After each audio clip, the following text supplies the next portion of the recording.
everybody, it's Miss Forsyth here. I'm going to be talking to you about our art lesson for this week.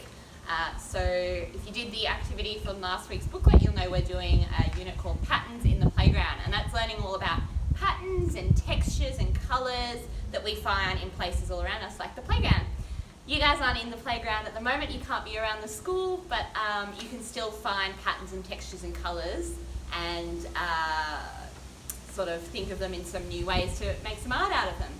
So today I'm going to show you the activity that we're doing in this week's booklet and how to do that. So I've got a piece of paper. You just need a plain piece of paper. It can be lined if that's what you've got, and you need to fold it into 6. Now the way that you do that is you take it long ways and you make it nice and long and skinny and fold it over on itself like that, and then just like this you fold in towards the middle, and this is going to make 3 boxes, so in and then fold that over on itself.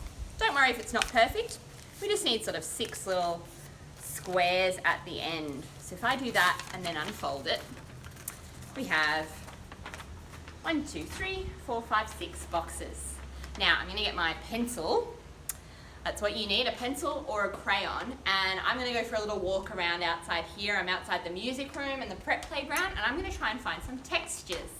Now textures are the way that things feel, or if you're doing in an artwork, the way that it looks like things feel. So here on this metal bench, it feels very smooth. But here on the wood, it has a bit of a different texture. I can feel a little bit on my fingers. Down on the concrete, it's very different. It's quite rough and it feels like a different texture. So we're going to go and find some textures around nearby, and we're going to be doing something called rubbing.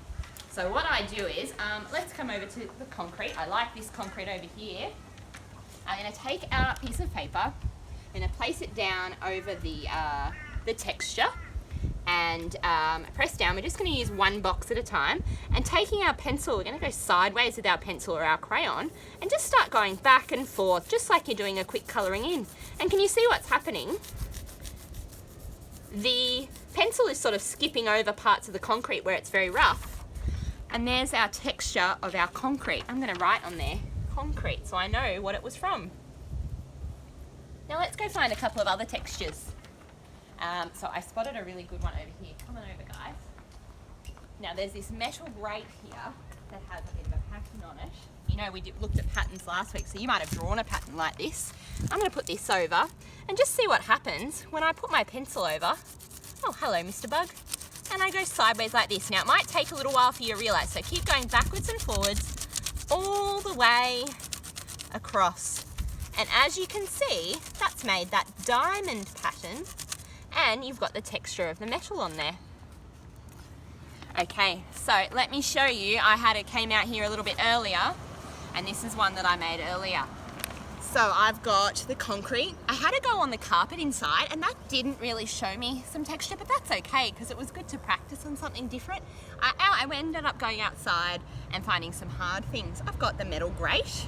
I've got some stone, the tree bark, the tree behind us. I went and had a look on, had a go on the bark, and also I found the path. I had to move the paper around a bit to make this one work, but I really enjoyed that. So that's how you can create some rubbings and find some textures in your own house and your backyard.